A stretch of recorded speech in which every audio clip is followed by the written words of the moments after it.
Welcome to Franchise Marketing Radio, brought to you by SEO SAMBA. Comprehensive high-performing marketing solutions for mature and emerging franchise brands.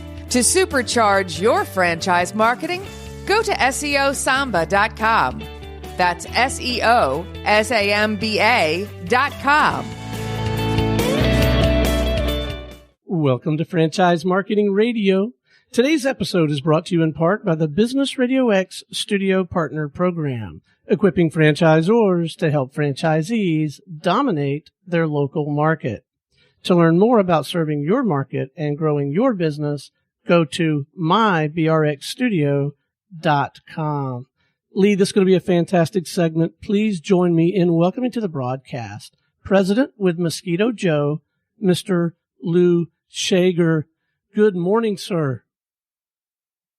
Hi, Lee. Thanks for connecting. How you doing?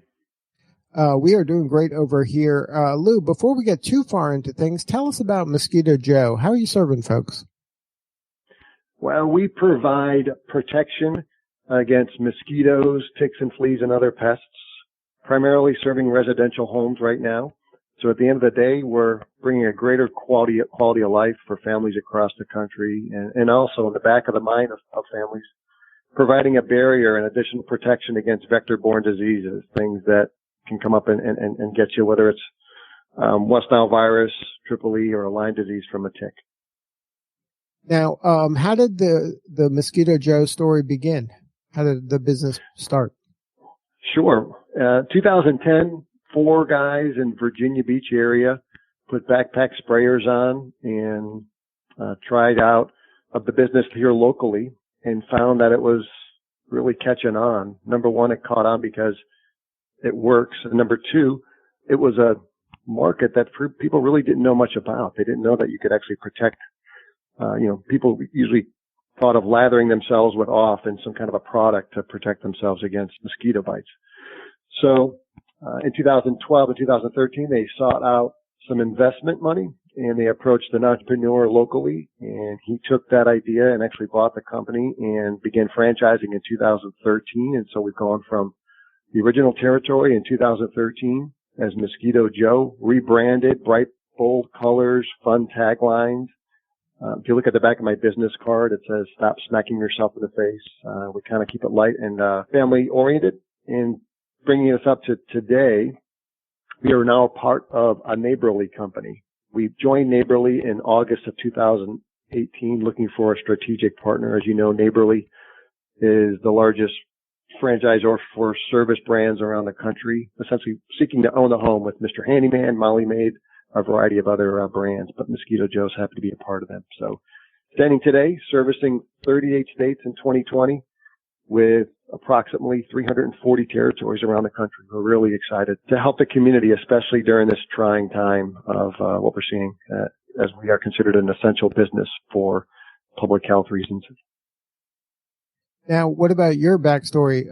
Have you always been involved in franchising? My background is primarily military. I served in the Navy for 27 years, primarily in fighter aviation. I flew F-14s and then F-18s. Fortunate to go through Top Gun, commanded an F-18 squadron. My last job was as commanding officer of Naval Air Station Oceana, which is one of the largest air stations in the country. And I can tell you the first 24 years of my Navy career, I was the recipient of customer service. The last 3, I was the provider of customer service as the commanding officer of Oceana. And I learned a lot. And during that time, connected with a lot of friends in the franchising world, including those at Mosquito Joe, and that really spurred my interest. And so I've been, this is my 4th season with Mosquito Joe, but I really am grateful to have the military background and relationships that help form the way I approach work here. Now, when you were in the military, did you foresee this as part of your journey, is getting involved in business at some point in this kind of an entrepreneurial venture? I did. The traditional route for someone like me would be going into the airlines, flying for American or FedEx, or joining Boeing, helping out with one of the defense contractors. I really didn't want to move in that direction. I really had an entrepreneurial spirit. And when I learned more and more about Mosquito Joe and what my friends were doing and we were a customer of Mosquito Joe, it really spurred my interest. And I love the mission behind Mosquito Joe. It's really easy to follow. I mean, I think bringing a greater quality of life to families is a pretty noble cause, while also protecting against vector-borne diseases, but also making dreams come true for entrepreneurs around the country. Those two added up make it a real pleasure and a privilege to serve as the president of Mosquito Joe. Now, what's a day in the life like for a Mosquito Joe franchisee? Well, it's seasonal, and we feel strongly that that's part of the one of the allures of joining Mosquito Joe, a seasonal business where you could generate nice revenue during the season. Some are year-round. Some South Florida, Texas, and Southern Alabama can be year-round, but generally it's seasonal. So as the season ramps up, which is right around now, the marketing kicks in and the calls start coming in, and our technicians will go and jump in their bright yellow and green vans and service customers throughout the country. So a typical day is probably, each technician, each van servicing between 18 and 25 customers, and seeing each of those, working 5 days a week, and having the office manager we really pride ourselves on the customer service element, where we kind of coined the thought that we are in the customer relationship business that happens to be providing mosquito control, and that served us well. Now, for the person that's a franchisee, is this something that do you like them to be owner operator, or is this something that's absentee that they just have to kind of write a check and install the right manager, and then this thing kind of works by itself? How does that work? Yeah, great question. Generally, most of our franchisees are owner operators, and we feel those are the most successful. They really get in and understand the integrated pest management trade and specialty, as well as learning the office skills and business skills. And so it's not uncommon that we have families join, because number one, they can work out of the home, save on operating expenses for the first couple of years as they grow. But generally speaking, we see those that as they learn the business, and maybe in year 2, 3, 4, 5, as they continue to grow, they can step back and hand over the reins to an office manager or an operations manager. That's where we've seen the most success. Now, does Mosquito Joe offer an opportunity to kind of build an empire in their community, to take over more and more properties and install, kind of managers or general managers and take over an area? Or is it primarily like they just buy one area and then that's kind of a lifestyle business, or kind of a minimal upside, but a very strong community presence? No, good question, Lee. We find the average owner in Mosquito Joe owns about just over 2 territories. So it's really common to have multiple territories to grow the business. At the end of the day, it is a very simple, straightforward business. Doesn't mean you don't have difficult days, but our franchisees that have done well really, really connect with the local community, wearing their bright green and yellow colors around the neighborhoods, connecting with local, whether it's ball teams or B&Is or chambers. We find that our franchisees that do well really make a personal connection with the community, providing, free services for the community park parade, for example. And so I think there's great enjoyment that our franchisees see as they connect with the community and generate revenue for themselves. Now, in the evolution of the business, is this something that, like you said, that the initial person that was dealing with this problem, the challenge of mosquitoes or bugs, they were thinking, let me just protect myself individually by putting on, whatever spray or lotion or whatever. And then this kind of mindset shift to say, okay, I can kind of create a barrier around my home. Did that take a lot of education, or is this now people kind of accept this as this is another way to deal with this challenge? We find ourselves always educating the consumer. Even, as I mentioned, in 2014, when I became a customer, while still in the Navy, I didn't know how it worked, and became a believer, and we haven't missed a service since, and I haven't gotten bothered by a mosquito tick or flea in my backyard or a property stand. So it is a continual education process, and we think that's even kind of shows to where the market is going. This is becoming a service that generally people who may also have lawn care, they also get mosquito control, but in a downturn, usually the dad's going to cut the lawn, or someone in the house is going to cut the lawn, and they're not going to get rid of the mosquito control service because that's something they really can't do. And we provide that quality of life as well as protection against vector-borne diseases. So it is an education process, continually educating the consumer, because it is still new and we're still growing around the country. So there's some areas that we haven't gotten into. In fact, we're just opening up in Nebraska for the first time this year, in California and Utah. So again, the education process will continue. Now, from the consumer standpoint, is this something that happens weekly, monthly? How many times during the season does it take to kind of be effective? Most effective is every 3 weeks we'll come out and provide the service. The technicians are trained to take a look and inspect the property each time. Look for things like sources. And mosquitoes love to hide in even a thumb cap of water can house hundreds of mosquito eggs and launch 100 mosquitoes, and they cycle every up to 14 days. So it can be a real problem until we get it under control. But then that every 3 week process maintains that continuity of controlling the mosquito and taking flea population well. We also have some natural options. We are coming up with new products all the time. We have an entomologist on staff, and so that is becoming more and more of interest to our customers. And so we have a variety of botanical oils and other natural protector as well. So those are becoming more and more popular. Now, what does the franchisee do when it's out of season? What do you recommend? Well, some just recharge their batteries. They take a break. Some are people that join Mosquito Joe. They're looking for an opportunity where they can own their own business, grow something, maybe hand it off to their family or children, or and continue to grow. But the beauty of it is there's some downtime, significant downtime for some. And we usually have our big convention during that off season, and that's always a lot of fun. And I've never seen more effective, best practices sharing in my life than at our convention. We just have wonderful, down-to-earth, motivated, as we call, passionate, hungry, and driven franchisees that connect. At corporate, we're training during that time as well. The training season for new franchisees begin in October and lasts through generally March or April. So we're always at corporate renewing products, renewing protocols and training, and the franchisees are sharing best practices and ramping up and learning and getting ready for the new season as well. Now, when a franchisee launches, I'm sure there's some things that corporate does as a brand to help them, let the community know they exist. But what's the recommended way that a franchisee should be kind of interacting with the community on a regular basis so they do stay top of mind and move the service from a nice to have to a must have? Right. It's really, we preach to evangelize the business 24/7, 365. The bright yellow van that we use, and the bright bold colors, we invite our franchisees, especially when they first start up, if you're going to the grocery store, bring the van.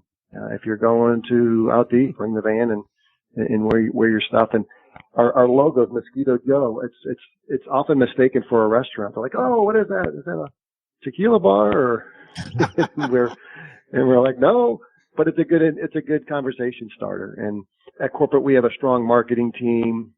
We have a variety of marketing materials that really push the brand out there, and we have franchise business coaches that provide regular coaching. We have a Sure Start coordinator to get those new franchisees up and running, and that support continues. We have weekly conference calls, especially during the season, and connect with all the franchisees to see what's working, what's not, some new marketing advice. So it is, at the end of the day, like most businesses, it is a national franchise, but we want the consumer in their local area to feel like it's a homegrown local company, because the family that runs Mosquito Joe, their kids, they go to the same school as you do. And that connecting point really makes a difference. And so those that have had success in Mosquito Joe we've seen them really take that to heart. Now, is this a business that requires kind of a lot of ubiquity when it comes to marketing? Is it something that corporate has to do a lot of online or digital local marketing, or is it something that a good franchisee that's active in the community can get enough business just from word of mouth and their own kind of reputation? We've grown significantly since we started in 2013, and part of that is based on the marketing materials that we have our franchisees required. Part of it is a direct mail program, emboldened by and surrounded by a digital offering. We have a digital team that closely monitors search engine optimization. We've got some marketing person who handles the social media piece of it, a marketing manager who's really well versed on all things digital. So really enveloping each franchisee with a variety of marketing options and opportunities to enhance their footprint in their local community. And since joining Neighborly, which has got 500 other franchisees and 14 other brands around the country, that helps too, because we're leveraging the power and the good reputation of Neighborly with all the other brands in these communities. Again, each home, we like to think that the Neighborly brands would like to own that home and provide any service that family could need in any time of the year, whether it's plumbing or HVAC issues or electrical issues. There's a service in Neighborly that can provide it, and we're the outdoor pest experts. Right. I would imagine that it gives you great synergy and great economies of scale when it comes to kind of creating that relationship with the homeowner that can then be leveraged across multiple brands. That's right. Exactly. So now, any advice for somebody considering, maybe franchising as a kind of a path for them in their journey through their career, and maybe specifically to somebody that's a veteran like you that came from a military background that is thinking about franchising as their next step? Yeah, I think veterans and folks who come from a military background do very well because it's process oriented. Franchising is adopting a system that is a proven model and following that process, but also providing feedback and input. And I think those veterans with an entrepreneurial spirit can really, really excel because they'll be shy and provide feedback to the franchisor. So I think I'd encourage any veterans to consider a franchising opportunity. And whether you're a veteran or not, I think when you're considering a franchise opportunity, to just evaluate a couple things. One of them, what are your personal and professional goals? Next one would be, what are your likes and dislikes? Do you like being outdoors? Do you like being in the community and interacting with customers and traveling a little bit within the local community? That might be something that is someone that might be interested in Mosquito Joe. Or if someone is another big factor, of course, is how much money do they have for that initial investment? If you're going to a brick and mortar fast food place, it's going to be certainly a lot more than what you'd have for a Mosquito Joe service that starts out of the home. So a lot of factors go into it, but there's plenty of opportunities out there. And I know the Neighborly brands provide a pretty robust selection of services around the home if anyone's interested. Now, what are some red flags for you when it comes to a franchisee? What are some maybe philosophical kind of red flags that you're like, this isn't going to be the right fit if they have these certain kind of beliefs or this type of expectations?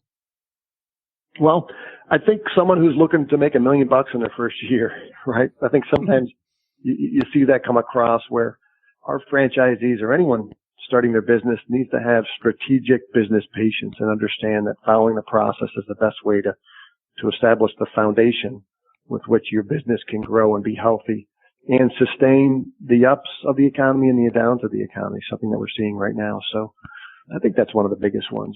Someone who's looking to try to make a quick buck, it's just probably not the right fit in any franchising system. Now, can you share maybe a success story, somebody that's a franchisee now that really has kind of made their way and is really making an impact in their community, and there's a sense of pride organizationally from that? Yeah, well, our franchisee of the year is Dennis and Melissa Stein up out of Long Island, and they've done a wonderful job of connecting with the community there in New York. Their technician, one of their technicians, was our Mosquito Joe Technician of the Year as well, and having a chance to meet him personally this last winter, as well as seeing what Dennis and Melissa have done.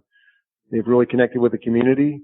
They're always thinking out of the box to how to improve not only Mosquito Joe for Long Island, but Mosquito Joe franchisees for the country. They're always willing to share their best practices. So they've really done a wonderful job in setting the example and looking for innovative ways to grow the business that the rest of the system can leverage. So yeah, Dennis and Melissa have really done it. And again, I can name 50, but in the absence of time, Dennis and Melissa stand out as our franchisee of the year. Now, what do you got planned looking forward?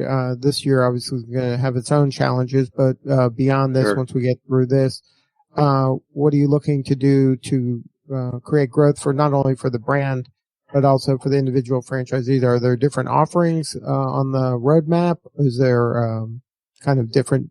You said that you were expanding into other maybe newer markets, but what's on the roadmap looking ahead?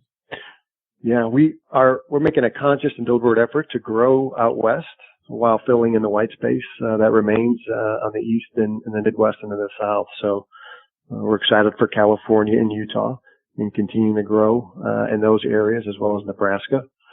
As far as our strategic vision, we're proud to be a part of the Environmental Protection Agency's Pesticide Environmental Stewardship Program, PESP, and something that very few pest companies really jump in will feel like we are. It is a 5-year program, but it's a way that we're engaging with the industry as well as with our consumers as a thoughtful provider of pest control and really going into an integrated pest management mindset. And we know that in today's day and age where many of our consumers are considering greener offerings, we are certainly doing that and stepping up our offerings. And we know that in doing so, we are hearing what our customers are asking for. And so that's an exciting opportunity for Mosquito Joe as we continue to grow around the country. That not only are we providing protection, but we're doing it in a very thoughtful way that's considering the environment as well as the care for families and their pets. Good stuff. Well, if somebody wanted to learn more and have more substantive conversation about being a franchisee or learning about the Mosquito Joe maybe in their own community, what is the coordinates? MosquitoJoeFranchise.com. That would be the best way they can reach out and get a hold of us anytime. I would really look forward to talking to anyone who's interested. We have a great franchise development team, and they can guide you through the process. And there are territories opening up around the country now. Congratulations on the growth and congratulations on the journey. It sounds like you've led quite the exciting life, and this is there's a lot of room for growth for the brand, and this partnership with Neighborly seems like that's paying off as well for the Neighborly folks and Mosquito Joe franchisees. Yeah, you're right, Lee. It's an exciting time moving forward and thinking years ahead. But as you mentioned, right now it's a little bit challenging, but we will get through this and be stronger on the other side. And that's where that military background comes in. There's you got to control what you can control. Right, that's right. Well, thank you again. One more time, the website. It's MosquitoJoeFranchise.com. All right, Lou Schager, Mosquito Joe. Thank you for sharing your story. Lee, thanks for the time and have a great day. All right, this is Lee Cantor for Stone Payton. We will see you all next time on Franchise Marketing Radio.